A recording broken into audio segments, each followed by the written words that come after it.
Il existe une forme de manipulation qui ne crie pas, ne menace pas et ne semble même pas dangereuse, mais qui détruit lentement, avec un sourire. C'est cette voix douce qui te dit « Je t'aime » tout en ignorant tes besoins les plus essentiels. C'est ce message « Tu me manques » alors qu'il ne fait absolument rien de concret pour se rapprocher. C'est ce « Je veux quelque chose avec toi » pendant qu'il te traite comme si tu étais l'option la plus facile à abandonner. Et le plus cruel, c'est ceci. Il te dit exactement ce que tu rêves d'entendre, mais il ne fait absolument rien pour toi. Ou du moins, il ne te montre jamais ce qu'il prétend. Et toi, perdu entre ses mots et ses actes, tu commences à croire que le problème c'est toi. Tu te demandes si tu en demandes trop, si tu dois être plus patiente, si peut-être un jour il fera ce qu'il dit. Mais ce jour n'arrive jamais, parce qu'il n'a aucune raison d'arriver tant que toi, tu ne changes pas la façon dont tu écoutes. Cette vidéo est pour toi, si tu es fatigué des belles phrases qui ne deviennent jamais des actions, si tu veux sortir de cette cage émotionnelle déguisée en gentillesse, et surtout si tu es prête à arrêter de réagir aux mots pour commencer à répondre au véritable langage, le comportement. Reste jusqu'à la fin, parce que dans cette vidéo, tu vas découvrir comment sortir de ce cycle toxique, comment repérer quand quelqu'un utilise les mots comme une anesthésie émotionnelle, et comment faire en sorte que ton énergie le confronte sans prononcer une seule parole. Plus de douceur vide, plus de « je t'aime » sans engagement. Aujourd'hui, commence ton entraînement pour lire la vérité. Avant de continuer, si tu n'es pas encore abonné à ma chaîne YouTube, je t'invite à le faire dès maintenant. En t'abonnant, tu seras informé de toutes mes nouvelles vidéos, ce qui te permettra de ne rien manquer de contenu précieux. L'éloge comme appât. Quand ces paroles mignonnes ne sont que des hameçons destinés à nourrir son ego et non ton cœur. Au début, tu ne t'en rends même pas compte.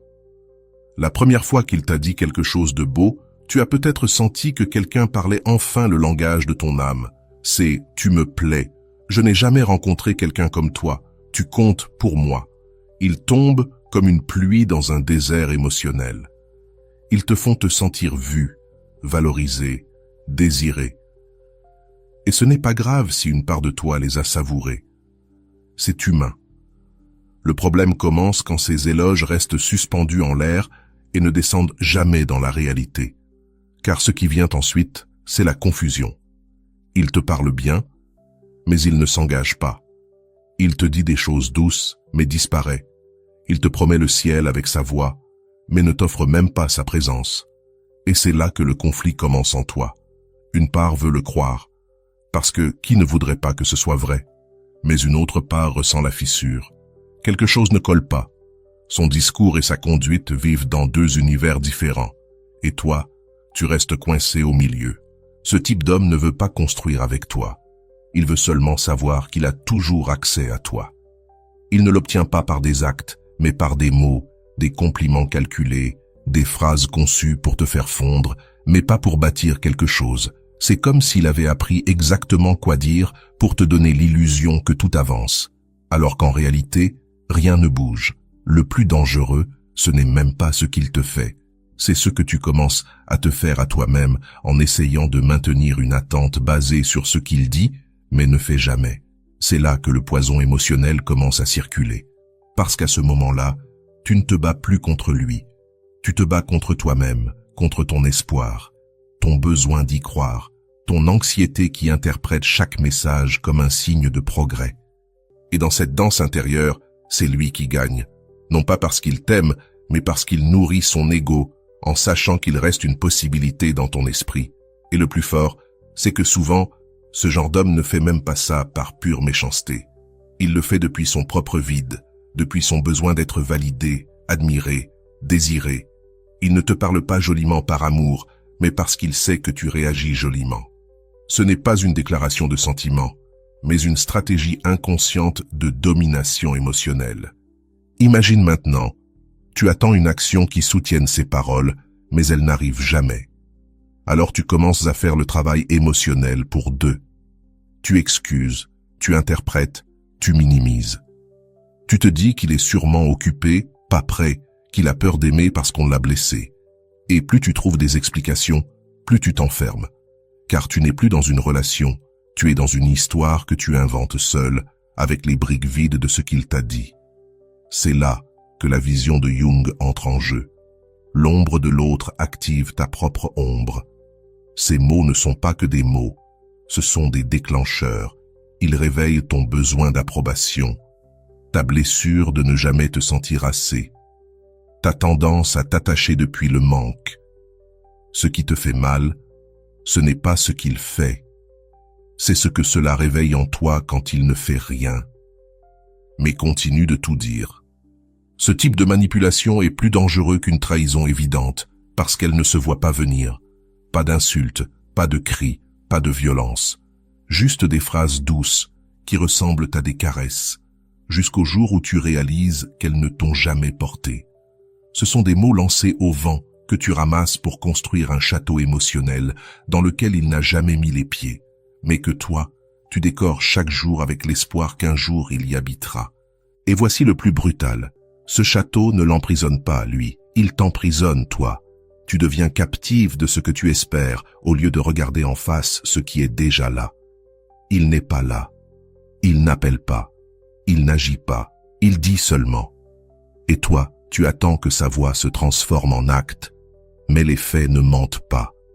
Celui qui veut être là, est là. Celui qui ressent vraiment quelque chose le démontre. Pas avec des phrases, mais avec des décisions. Pas avec des mots, mais avec de la présence. Alors la question est simple. Vas-tu continuer à croire ce qu'il dit, ou vas-tu commencer à regarder ce qu'il fait réellement? Parce que ta liberté émotionnelle se trouve exactement dans cet écart. Et maintenant que tu vois les choses avec plus de clarté, prépare-toi. Tu vas découvrir comment séparer émotion et intention, et comment détecter, sans même lui demander, si ce qu'il dit vient du cœur ou seulement de son besoin de rester au centre de ton attention. Pourquoi ce qu'il te dit n'a parfois aucun rapport avec ce qu'il ressent vraiment? Et comment le savoir sans poser la moindre question? Il y a une vérité que personne ne te dit quand tu commences à t'éveiller émotionnellement. La plupart des gens ne parlent pas depuis ce qu'ils ressentent, mais depuis ce qu'ils veulent que tu ressentes. Quand un homme te dit des belles choses, cela ne signifie pas toujours qu'il t'aime. Souvent, cela ne veut même pas dire qu'il te valorise. Cela signifie qu'il sait que ces mots fonctionnent sur toi. Et c'est là que la manipulation devient mortelle. Il te dit ce que tu veux entendre, non parce qu'il le sent, mais parce qu'il a appris que cela lui redonne accès à ton attention, à ton énergie, à ton cœur. Il ne parle pas pour s'exprimer, il parle pour modeler ton état émotionnel, pour te rendre plus docile, plus compréhensive, plus facile. Une version de toi qui ne le questionne pas, ne lui demande pas de cohérence, ne l'oblige pas à grandir. Et le plus troublant, c'est qu'il peut lui-même croire ses propres paroles, non pas parce qu'elles sont vraies, mais parce que c'est plus pratique pour lui qu'elles paraissent vraies dans l'instant. Jung l'expliquait autrement. L'inconscient projette, il ne communique pas. Quand quelqu'un parle sans être connecté à sa vérité interne, tu ne reçois pas de l'authenticité, tu reçois une projection déguisée en désir. Derrière sa douce phrase, il y a souvent du vide, de la peur, un besoin, mais rarement de l'amour. Alors, comment savoir si ces mots ont de vraies racines ou ne sont qu'un emballage sans substance? Je te le dis sans détour, ne regarde pas ses paroles, regarde sa direction. Une personne qui ressent vraiment quelque chose pour toi ne fait pas que le dire. Elle construit, elle agit, elle avance, elle montre, elle choisit. Elle se manifeste par sa présence, par la régularité, par les actes qui s'alignent.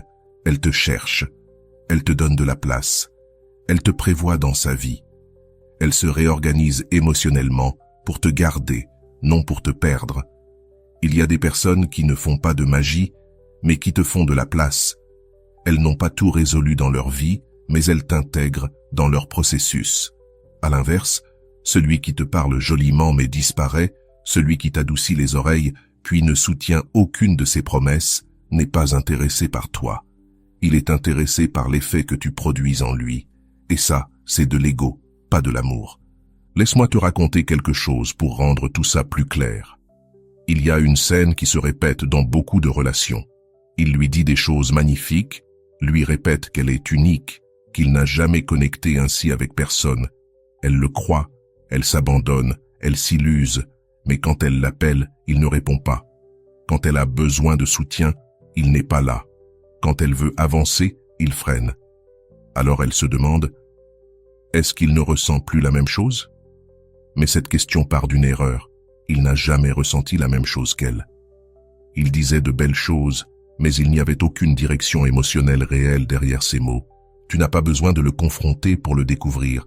Tu n'as même pas besoin de demander « Est-ce que tu ressens vraiment ce que tu me dis ?» Il répondra ce qu'il veut, pas ce qui est vrai. Ce que tu dois faire, c'est observer. Regarder son comportement quand il n'a rien à gagner. Regarder comment il agit quand il n'a besoin de rien venant de toi. Est-ce qu'il reste présent? Est-ce qu'il te traite bien même sans récompense émotionnelle immédiate? Est-ce qu'il se souvient de toi sans qu'on le lui rappelle? Est-ce qu'il ajoute à ta vie plus qu'il n'en enlève? Si la réponse est non, tu as ta réponse. Ces mots ne sont que de la fumée, pas des racines. Et tu ne peux pas continuer à planter ton âme dans un terrain glissant.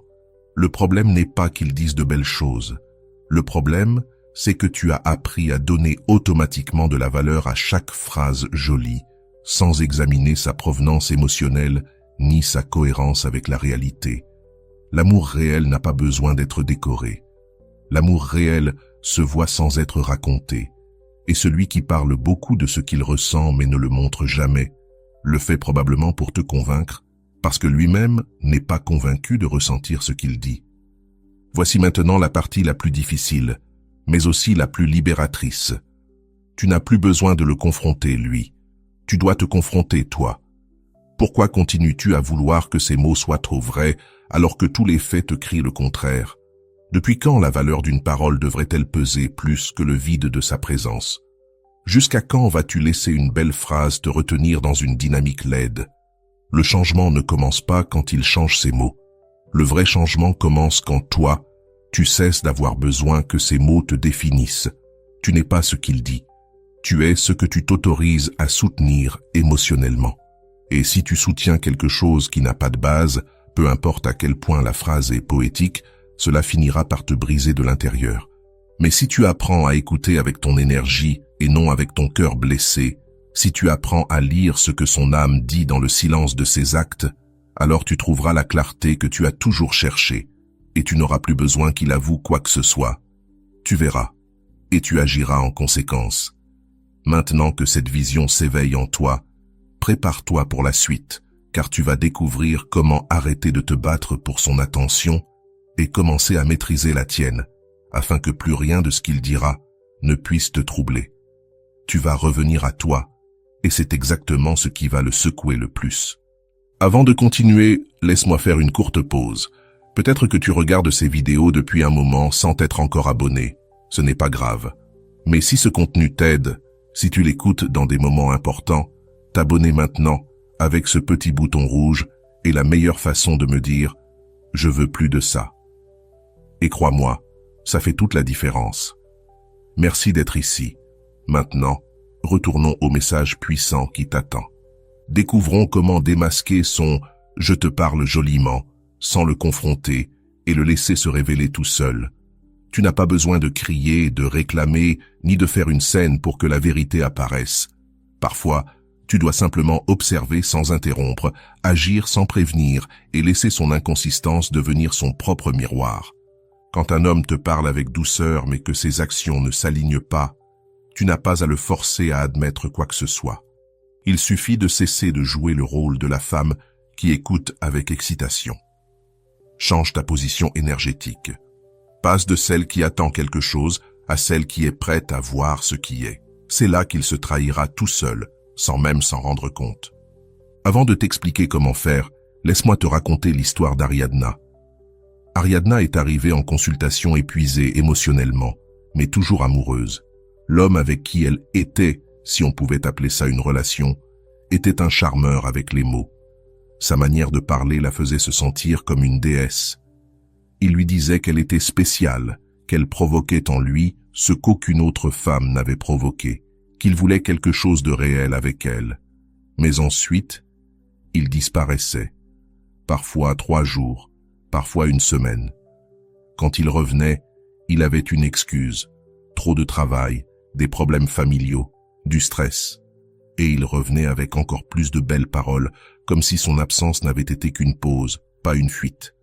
Ariadna, au début, pardonnait tout. Sa logique lui disait que les hommes ont aussi des périodes difficiles, qu'il ressentait quelque chose mais qu'il était coincé, qu'avec de la patience tout s'améliorerait. Jusqu'au jour où je lui ai posé une seule question. Comment sais-tu que ce qu'il te dit est réel? Elle a cherché une preuve en elle, un signe, quelque chose. Puis elle a fini par dire ce que beaucoup de femmes disent dans cette situation. Je ne sais pas, mais il le dit tellement bien.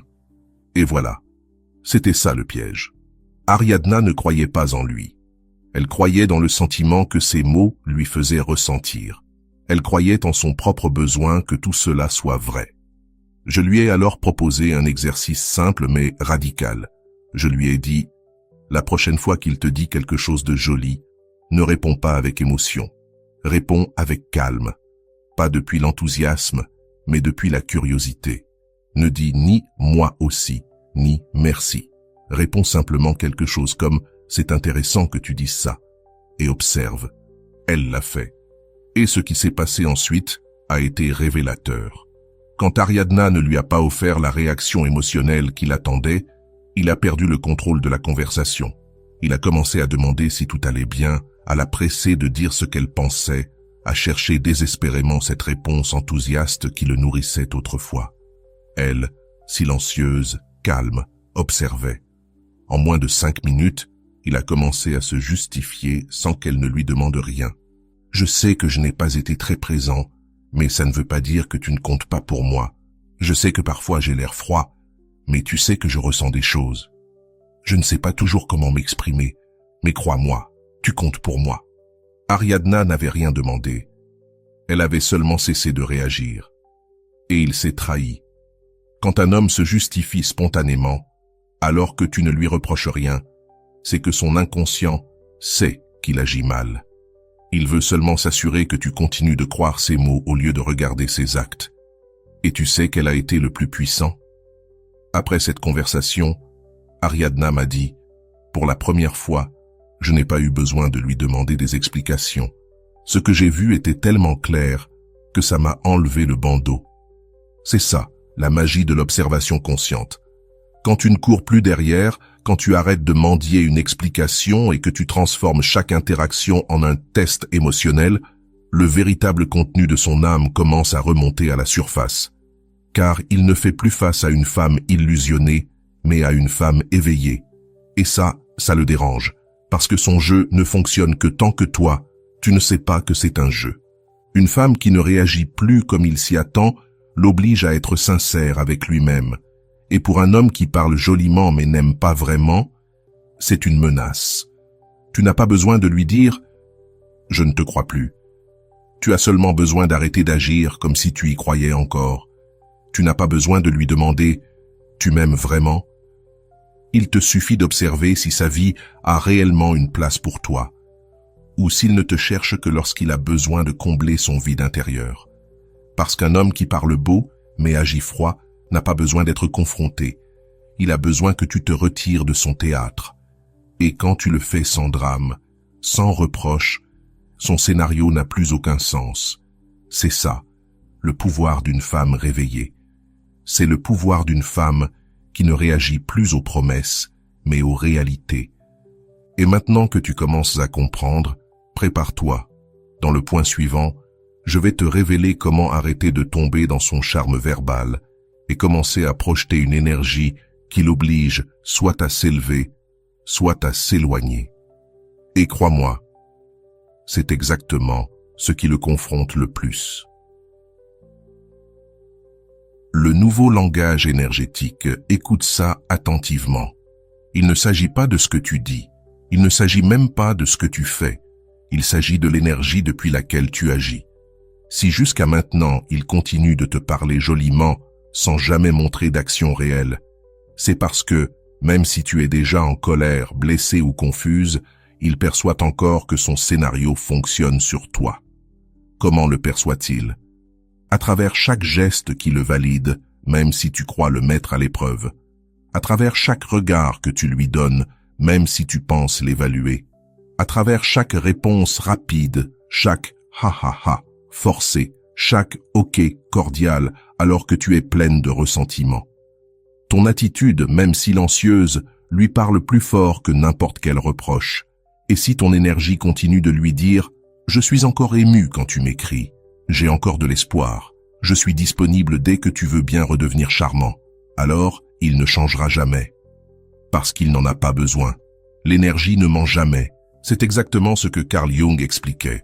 Dans les relations, on ne se relie pas avec des mots, mais avec des vibrations internes qui révèlent ce que l'on ressent et ce que l'on croit vraiment. Comment se comporte une femme qui a changé son langage énergétique?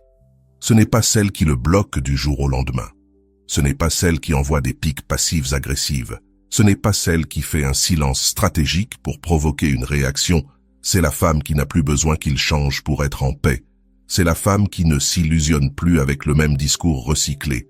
Et cette femme n'a rien besoin de dire pour qu'il le ressente. Son énergie ne l'accueille plus avec attente, ni avec anxiété, ni avec manque. Elle l'accueille avec une seule chose, la clarté. Quand une femme change son langage énergétique, elle ne reste pas là, suspendue, à attendre que lui décide s'il la veut ou non. Pendant qu'il parle joliment, elle est déjà en train d'évaluer s'il mérite réellement une place dans sa vie. Elle ne répond pas vite. Elle ne justifie plus ses absences. Elle ne rit plus pour maintenir la connexion. Elle n'est plus cordiale par peur de le perdre. Et c'est là qu'arrive quelque chose qu'il n'avait pas prévu. Son scénario cesse de fonctionner. Son charme se heurte à une barrière invisible. Son jeu perd de son goût. Son ego vacille, car il n'arrive plus à la lire. Il ne sait plus si elle le croit. Il ne se sent plus en contrôle. Et cette incertitude, c'est la fissure qui commence à briser sa propre façade. Quand l'attitude d'une femme passe de l'illusion au discernement, son énergie devient si sobre, si élégante, qu'aucun discours n'arrive à la percer, ni le « tu me manques », ni le « j'ai pensé à toi », ni le « tu es unique », ni le « cette fois c'est sérieux ». Tout rebondit, et ce n'est pas un reproche qui provoque cela. C'est une énergie qui ne se laisse plus hypnotiser. Une énergie qui, sans le dire, communique « je ne suis pas en colère, je suis éveillé. Je ne te déteste pas, je n'ai plus besoin de toi. Je ne t'ignore pas, c'est juste que mon âme ne vibre plus avec toi. » Et il le sent, l'évolution qui le dérange le plus. Il ne comprendra peut-être pas clairement ce qui se passe. Il remarquera seulement que quelque chose a changé, que la conversation ne coule plus pareil, que son charme n'a plus le même effet, que la connexion s'est refroidie, pas par colère, mais par évolution.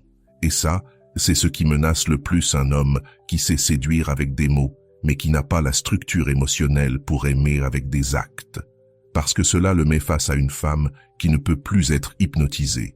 S'il veut la récupérer, il devra faire ce qu'il n'a jamais pensé faire, sortir de sa zone de confort, abandonner son discours appris et devenir une présence réelle, cohérente et engagée. Et maintenant, pose-toi la vraie question. Aujourd'hui, ton énergie réagit-elle encore comme si tout ce qu'il dit était un signe d'espoir? Ou es-tu déjà en train de devenir la femme qui écoute sans absorber, observe sans s'illusionner et évalue sans supplier? Souviens-toi, quand toi tu changes ton attitude, il le sent plus qu'à travers n'importe quelle conversation sérieuse. Et à cet instant précis, il n'a plus que deux options, s'élever ou être exposé comme ce qu'il a toujours été. Quelqu'un qui ne savait que parler joliment. Récupérer ton pouvoir émotionnel. Reste attentive, parce que maintenant je vais t'expliquer comment récupérer le pouvoir émotionnel que tu as donné sans t'en rendre compte, et comment le transformer en une nouvelle dignité qu'il ne pourra plus jamais ignorer. C'est ce qu'on appelle la psychologie de l'acte final. C'est le moment où tu arrêtes de tomber pour ces jolies phrases et où tu commences à vibrer uniquement avec ces actes. Et dans la vie de chaque femme, il existe un moment où quelque chose change pour toujours. Ce n'est pas quand il promet qu'il va changer. Ce n'est pas quand il dit qu'il t'aime. Ce n'est même pas quand il jure qu'il est enfin prêt à t'offrir ce que tu mérites. Le vrai point de rupture arrive quand tu ne ressens plus rien en entendant ces belles paroles. Quand ton système nerveux ne réagit plus à son « je pense à toi », à son « tu me manques », à son « je ne veux pas te perdre », ça, c'est l'acte final. Et ce n'est pas ton mental qui le décide, c'est ton âme épuisée de cycles vides. Pourquoi tu tombes dans ce type d'homme, selon Carl Jung? Ce n'est pas magique, c'est de la psychologie pure. Carl Jung disait que l'inconscient cherche toujours à revivre l'expérience émotionnelle qui confirme sa propre histoire interne. Si, depuis l'enfance, tu as appris à chercher l'amour dans l'absence, à t'illusionner avec quelqu'un d'indisponible, ou à t'attacher à de petites miettes d'affection, alors ton inconscient ne cherche pas l'amour. Il cherche l'adrénaline déguisée en lien, et cette adrénaline s'allume chaque fois qu'il revient avec des mots doux, des phrases soigneusement choisies, des gestes émotionnels qui te troublent parce que tu ne vois jamais d'action. Mais sa façon de parler réactive en toi le souvenir de ce que tu as un jour désiré. Tu t'attaches donc à ce que tu veux qu'il soit, pas à ce qu'il est. Comment briser ce sort? Par un changement intérieur radical. Passer de l'illusion verbale à la vibration factuelle. Une femme qui ne vibre plus avec les mots attend les faits avant d'offrir son attention. Elle n'attend pas une bague, elle n'attend pas une promesse, elle attend la preuve. Quand un homme te dit « Bonjour, princesse », ce n'est pas la phrase qui compte. Il attend de toi une constance énergétique qui se démontre dans des micro-actions réelles. Demande-toi, t'inclut-il dans ses plans ou te garde-t-il seulement pour combler ses moments morts? Te donne-t-il une place dans sa vie ou occupe-t-il seulement de l'espace dans la tienne? T'écoute-t-il activement ou parle-t-il juste pour que tu l'admires? T'honore-t-il par sa présence réelle ou t'illusionne-t-il uniquement avec son langage? Quand ton attention cesse de s'activer pour des mots vides et commence à se syntoniser aux faits, ta vibration change de fréquence, et il le ressent. Et voici ce qu'il y a de plus puissant. Tu n'as pas besoin de le confronter, tu n'as pas besoin d'exiger, tu n'as même pas besoin de réclamer. Tu dois simplement arrêter de répondre émotionnellement à ce qui ne vibre pas avec toi. La prochaine fois qu'il te dit quelque chose de joli, observe. Respire. Ne réagis ni avec illusion, ni avec colère. Note simplement. Attends les faits qui accompagnent ces paroles, et s'ils n'arrivent pas, agis comme une femme qui ne négocie plus avec les émotions, mais avec la réalité. Et c'est là que tout le désoriente. Parce que le type d'homme qui joue avec les mots ne sait pas quoi faire d'une femme qui ne fond plus devant son script. Une femme qui répond avec calme, qui ne se laisse plus emporter, qui sourit avec sérénité, mais qui ne retombe plus dans le piège. Elle ne chute plus, non pas par haine, mais par clarté. Et cette clarté devient un acte de confrontation silencieuse. Il n'y a ni cri, ni larmes, ni spectacle. Seulement une énergie sobre qui dit « Ton acte est terminé, je ne suis plus dans le théâtre ». Et c'est à cet instant précis que se brise la programmation émotionnelle. Parce qu'avant, tu faisais partie du spectacle. Maintenant, tu es descendu de la scène. Tu n'es plus la spectatrice qui applaudit ses phrases, ni l'actrice secondaire d'une histoire qu'il contrôle. Tu es désormais la directrice de ta vie émotionnelle, et tu ne choisis plus que des acteurs dignes de faire partie de ton histoire. S'il ne comprend pas cela, ce n'est plus ton problème, parce que désormais, tu ne vibres plus avec les discours, tu vibres avec la réalité. C'est la fin de l'ancien script et le début d'une nouvelle énergie, une énergie qui n'a pas besoin de grandes phrases parce qu'elle est portée par une femme qui ne tombe plus en dessous de ce qu'elle vaut. Maintenant, tu le vois clairement, tu n'es pas folle, tu n'es pas exigeante, et encore moins difficile à satisfaire. Tu es simplement une femme qui n'accepte plus les mots comme substitut à l'amour véritable. Parce qu'il existe des hommes devenus experts à dire ce que tu veux entendre, mais pas à devenir ce que tu mérites réellement de vivre. Et c'est à cet instant que ton pouvoir s'active. Tant que tu réagis à ce qu'il dit, tu restes piégé dans une fantaisie. Mais le jour où tu ne réponds qu'à ce qu'il démontre réellement, ce jour-là, tu changes le jeu pour toujours. Cette vidéo n'a pas été seulement une réflexion, c'était une reprogrammation énergétique. Maintenant tu sais ceci, le « je t'aime » sans engagement, le « tu me manques » sans action et le « je te veux » sans fait ne valent pas plus qu'un silence. Maintenant tu sais qu'une femme de haute valeur ne se nourrit pas de discours, mais de cohérence. Et lorsque tu agis depuis cette énergie, non seulement tu le déstabilises, mais tu le confrontes à sa propre vérité. Et c'est la confrontation la plus puissante de toutes, celle qui ne cherche pas la vengeance, mais le respect. Alors regarde-toi aujourd'hui, non comme une victime de promesses vides, mais comme la femme qui a choisi de sortir de son propre enchantement. Parce que tu ne veux plus des contes, tu veux des actes. Et s'il ne peut pas te donner cela, alors il n'a plus de place dans ton histoire. Aussi clair, aussi direct, aussi libérateur. Et maintenant, si ce message a touché quelque chose en toi, affirme-le avec ton énergie et ta voix. Écris en commentaire avec cette phrase de pouvoir. Aujourd'hui, j'arrête d'écouter les mots et je commence à regarder les faits. Cette déclaration n'est pas qu'une phrase, c'est ton nouveau filtre, ton nouveau standard, et le début d'une histoire où le seul script que tu acceptes est celui qui s'écrit avec vérité. Tu le mérites. Et n'accepte jamais moins. Si ce message a résonné en toi, je t'invite à laisser ton like puissant, à t'abonner et à activer la cloche. Et si tu sens dans ton cœur l'envie de soutenir encore plus cet espace, tu peux rejoindre la chaîne comme membre et profiter de bénéfices exclusifs. Réponse prioritaire, participation aux décisions des prochains contenus et un accompagnement plus proche dans ton processus de transformation. Et ne pars pas encore. Je te laisse à l'écran 2 vidéos d'une grande valeur. Choisis celle que tu préfères. Je t'y attends.